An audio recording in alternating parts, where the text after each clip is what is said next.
Hello everyone, welcome again to class 11 Informatics Practices, Chapter 4, that is Data Handling Part 1.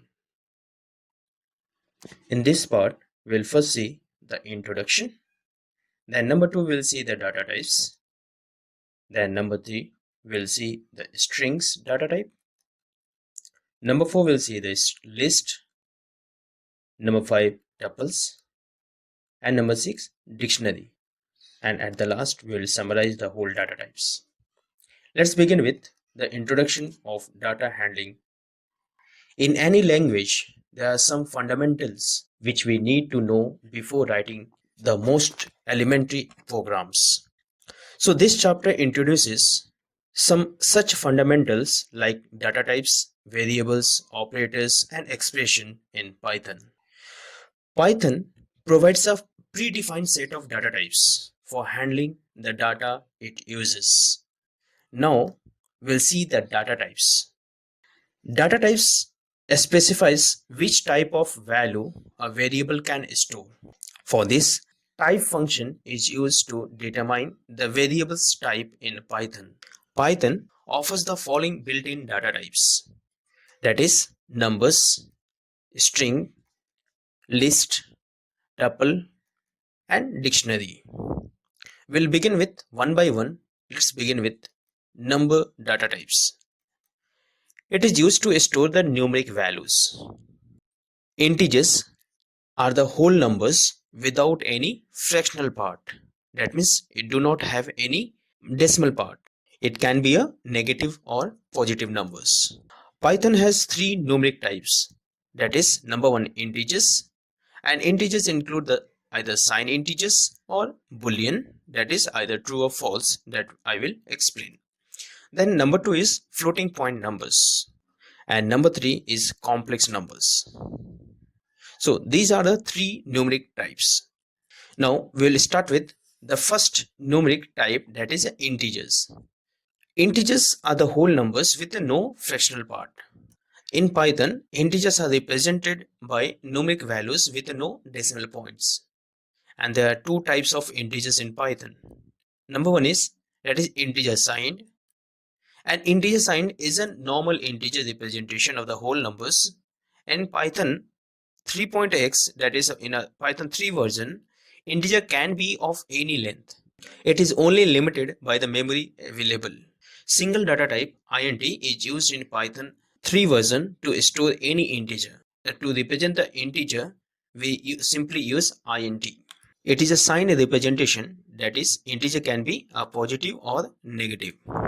For example, 5 plus 12 minus 125, 2000, 0, minus 12. These all are the example of signed integers.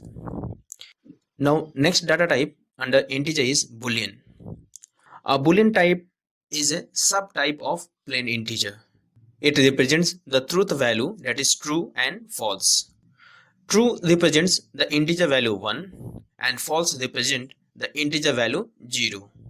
We can get the boolean equivalent of 0 and 1 by writing bool bool 0 or bool 1. That is, bool is a function that I will show you with example.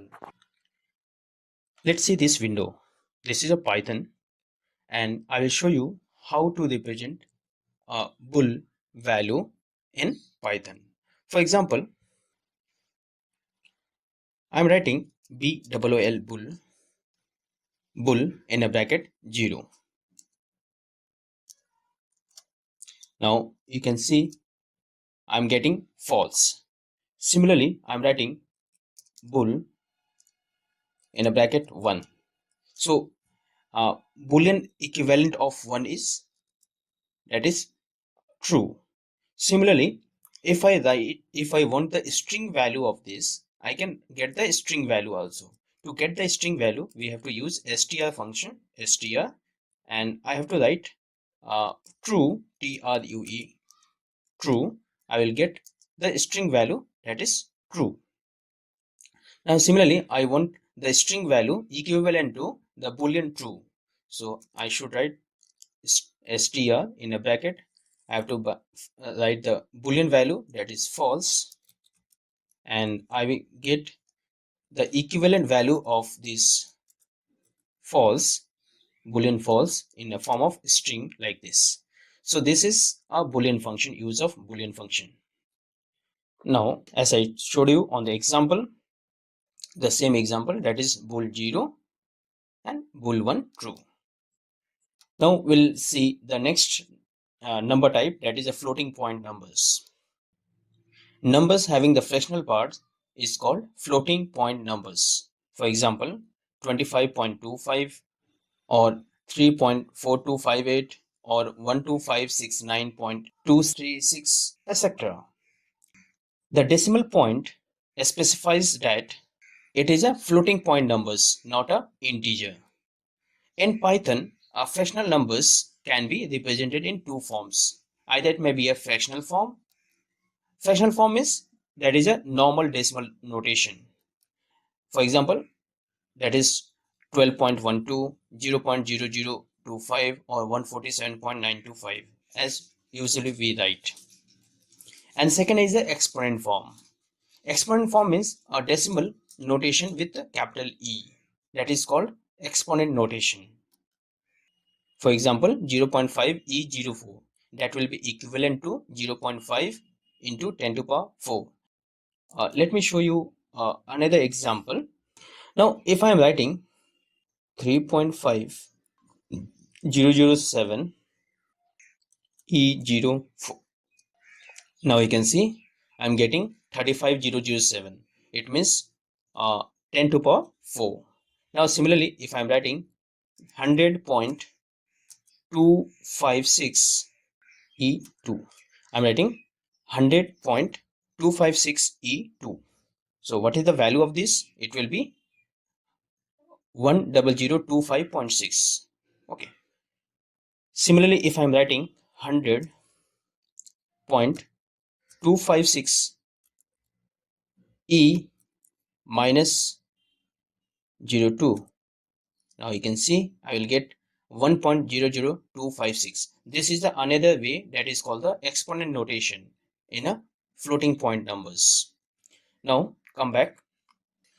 Now there are certain advantages of floating point number over integers. So there are two major advantages. And what are those advantages? That is, using the floating point, we can represent the greater number. And second advantage is we can represent the value between the integers also. So this is a two advantage of floating point number over integer. There is one disadvantage, and one disadvantage is operation over the floating point values are slower than the integer operations. This is the disadvantage of floating point number over integers. Now, one point that should be kept in mind, that in Python, the floating point numbers have the precision of 15 digits, that is double precision. Now, we'll move to the next number type, that is the complex numbers. Mathematically, a complex number is a number of a form a plus bi, where I is an imaginary number equal to the square root of -1, that is under root -1. Python represents the complex number in the form of a plus bj or a plus bi, where j is an imaginary number. For example, I am writing x is equal to 5 plus 2.5 j. Here, x is the complex number and j is the imaginary number. Similarly, if I am writing y is equal to 2.5 plus 10j, here y is a complex number and j is an imaginary number. Okay. And one point you should note, that a Python represents the complex number as a pair of floating point numbers. That is, both numbers are the pair of floating point numbers. Unlike Python other numeric type, complex numbers are a composite quantity made up of two parts, the real part and the imaginary part, and both of which are represented internally as a float values, that is the floating point numbers. And we can retrieve the components using two attributes. Let's see an example. Consider a complex number x, and for example, x dot real will give the real part. Similarly, if I write x plus image imag, it will give the imaginary part as a float, not a complex value. To understand this, let me go to the Python window. And over this, let us create two complex numbers. That is, I'm writing x is equals to 0 plus 5.6 j. So this is a complex number, and I'm creating another complex number, that is y is equals to, I'm writing 6.5 plus 4j, like this. Now you can see both are the complex numbers. If I print x, so I will get 5.6j, that is 0 plus 5.6j will be 5.6j. If I display the y, I will get 6.5 plus 4j.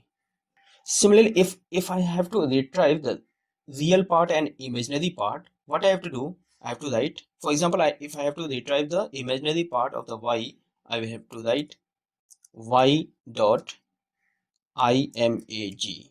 You can see I will get the imaginary part, that is imaginary part is 4.0, that is 4. Similarly, if I have to find the real part of y, so I should write y dot real. I will get 6.5 is the real part of the complex number 6.5 plus 4j. Similarly, if I have to find the real part of x, I can write x dot real. So you can see 0.0, that is 0 is the uh, 0 is the real part of the complex number x. Now we'll see the next data type, that is strings. In a Python, string data type allows to store data either in a single code or a double code. In Python 3 version, each character stored in a string is a Unicode character. And what is Unicode? Unicode is a system designed to represent any character from any language. It means a string can hold any type of character. For example, I'm writing in a double quote A B C D, or in a single quote A B exclamation mark, or in a single quote 1 2 3 4, or in a double quote 2 3 F2, or in a single quote dollar, or in a single quote dollar dollar dollar. These all are the considered as a string because these all are enclosed either in a single quote or a double quote. So we can say a string can hold any type of known characters, that is, it may be a letters, it may be a numbers, a special characters of any known scripted language. One point we should note that Python has no separate character data type, which most other programming language have, that can hold a single character. So in a Python, a character is a string type only with a single character. If I am writing a dollar in a single quote, that will be corrected, that will be considered as a string. But in other language, this will be considered as a character. This is little difference in Python. Now we'll see the string as a sequence of characters. A Python string is a sequence of characters, and each character can be individually accessed by using its index. Python string is a sequence of characters, and each character can be individually accessed by using its index. Let's understand this. Now, I'm taking a text as a, this text is a string having the value HELLO. That is a 5 character. It holds the 5 character. Now in a Python, individual elements of a string are the characters contained in it, and it will be stored in a continuous memory location. And there are two-way index for each location. Let's see here. 1 2 3 4. This is an indexing for each character stored in a variable text, and this 1 2 3 is from left to right. So it is called forward indexing.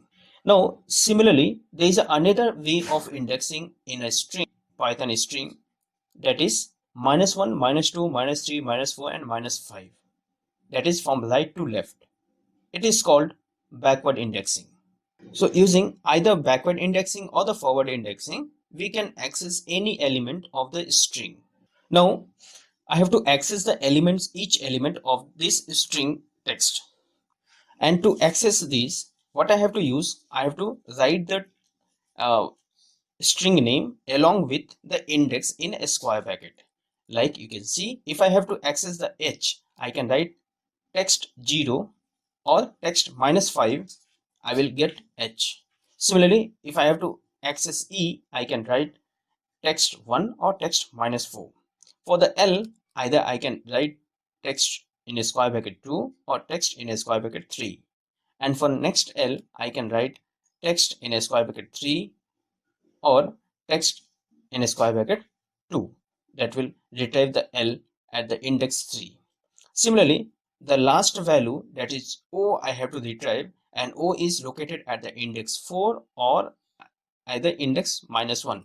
In the both way we can retrieve, that is text 4 in a square bracket 4 or text in a square bracket -1. This way we can retrieve any character from the string using their index. So one point that we should keep in mind, that an index, also called subscript, and is the numbered position of a letter in a string. In Python, indexes begin with 0 onward in the forward direction, and same in the backward direction, it will start from -1, -2, like this. Now let's understand with an example. Now I'm creating a string subject. Subject is equals to, I'm writing computer, computer, like this, computer. This is a string. Okay, if I display this subject, I will get this output as, for example, I'm writing print or subject, subject. So you can see I'm getting computer. Now I have to access the each element. I can access through their index, either in a forward index or either in backward. So how many elements are there, I can find the elements. How we can find the element? There is a one function, len function, len, and I can write is subject, subject. So remember one thing, this len function is used to find the length of the string. That length means number of characters in the string. So how many characters are? 8 characters. So 8 characters means what will the last index? Last index will be 7. It will start from 0. So if I write subject, if I write subject in a square bracket, if I write 0, I will get C. Similarly, if I write subject in a bracket, if I write 7, I will get R. Similarly, if I write subject in a square bracket, if I write -1, I will get then again R, that is last according to the backward indexing. Similarly, if I write in a square bracket, if I write -7,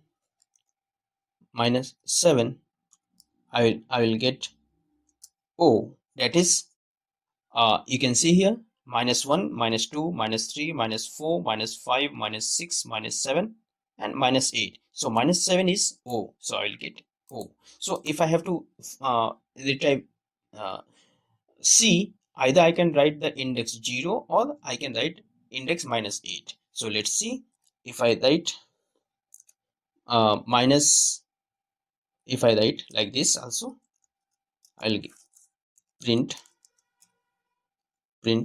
and if I am writing subject 0, subject 0, and I'm putting the comma, and then I'm writing again subject, that is, and then I am writing the index -8 and square bracket close. Now you can see here I'm getting CC, that is one with the forward indexing and one with the backward indexing. I hope you got an idea. Let's start the next data type, that is list and tuples. List and tuples are the Python's compound data type, and both list and tuple works in the same way but have some differences. List can be changed or modified, that is, they are immutable, whereas tuples cannot be changed or modified, that is, they are immutable. So what is list data type? In a Python, list represents a list of comma separated values of any data type between the square brackets. For example, I'm writing in a square bracket 12, 10, 45, 14, 16, square bracket close. This square bracket represents that all these elements are the elements of list. That is, it is a list. Similarly, I'm writing Ram, Shyam, John, and Arnab in all are in a single quote or within a square bracket separated with a comma. This is also a example of list. This is another example containing the string as well as the numbers in the list. Now let's see an example of the list. For example, you can see here I'm creating a list with the name fruits, Fruits, and fruits is equals to, I can write like this, mango, mango. Then I'm writing in a single quote grapes because these all are the strings. Then I'm writing apple, apple, and then I'm writing again one pineapple, pineapple, like this. So I have given the 4 values in the list fruits. Now let's see if I'm writing fruits, I will get all the list name. Remember one thing, in list also there is a concept of indexing, that is we can access any element of the list by using their index. So index start from 0. So for example, if I write fruits, index I am writing 2, and you can see on the index 2 it is apple, so I will get apple, that is index is 0, 1, this is 0, that is mango, 1 is grapes, and 2 is apple, so I will get the output as 2. Okay, now I hope you got an idea how to create a list and how to retrieve the value of the list. Now come back. Now we'll see the next, that is tuples. Tuples are represented as a list of comma separated values. It is also a list of comma separated values within the parentheses. Parentheses means small brackets. For example, you can see the example. I'm writing a is equals to 2, 5, 6, 8, 9. So here a is a tuple containing numeric values separated with the commas. Similarly, I'm writing b containing the different string values enclosed in a single code. That is in a single code a, e, I, o, u. That is, this is another example of tuple. Similarly, this is another tuple that is containing the different type of values, that is the numeric values also along with a string also, but enclosed in a parenthesis, so it is a tuple. Now let's see the example of tuple over the Python window. For example, I'm creating a tuple as a is equals to, and I'm giving some values, for example 12, 13, 15, like this, and put the parenthesis close. Now this is a is a one tuple. Now I'm writing a data is equals to, and here I am writing in a parenthesis a, comma x, comma y, comma 45, comma 20, comma, and then I am writing z, like this. So this is another tuple with the name data. Now this tuple has been created. Again in the tuple also there is a concept of indexing. So we can access the element from this data for example, if I'm writing data, for the access also we have to use the square bracket only. Data, I'm writing index 3. So what we will get? We will get 45. Similarly, if I write data and if I write index 2 or index 1, so what I will get? I will get x. So this is an example of tuple. Okay, now we'll see the next data type. The next data type is dictionary. So what is dictionary? Dictionary is a data type in Python, and it is an unordered set of comma separated key colon value pairs. Always there will be a pair, that is key then colon then value, key colon value pairs within a curly brackets. So remember one thing, there will be the key colon value pairs, and all the pairs will be separated with a comma, and they will be enclosed within a curly bracket. In dictionary, no two keys can be same. That is, keys are unique in dictionary. For example, I am writing name is equals to in a curly bracket 1 colon in a double quote Ram, 2 colon Shyam, 3 colon Sanjeev, and 4 colon Neha. All are in a curly bracket, and this is one dictionary I have created. Now to retrieve any value from the dictionary, what I have to do, I have to give a dictionary name. In a square bracket, I have to give the key like this. So name in a square bracket, I am giving 2. That is a 2 is a key here. So I will get Shyam.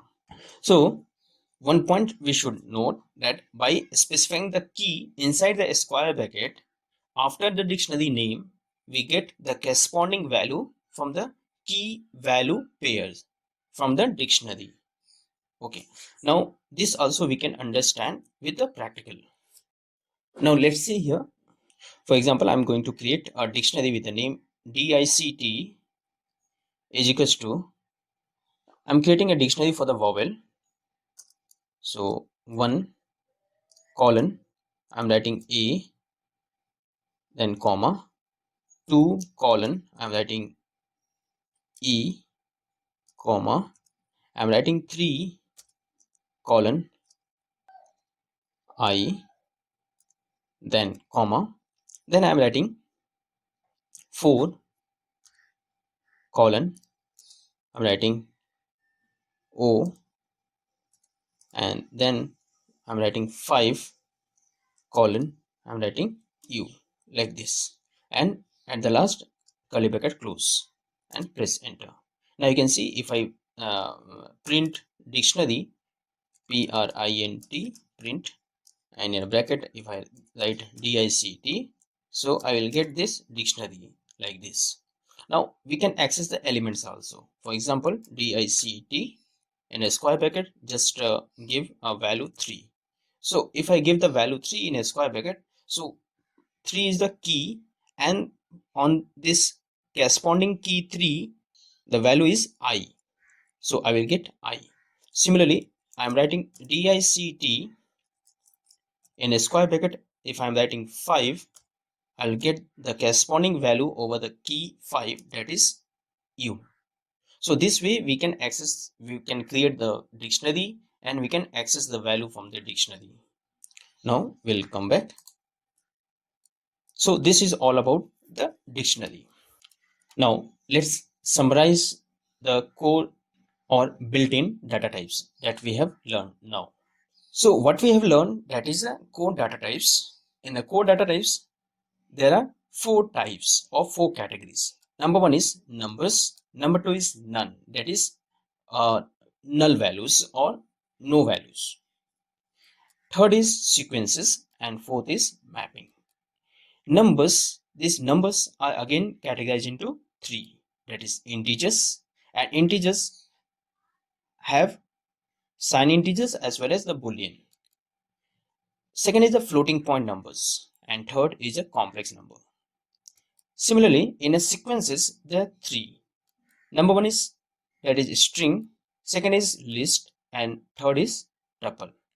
And in the mapping, there is one, that is dictionary. This is the summarized core data type or inbuilt data types that we have covered in part 1 of chapter 4. I hope you all have got an idea. Please give your feedback in a comment. Thank you for watching this video. If you have any doubt, please do write in a comment. Stay home, stay safe. Thank you.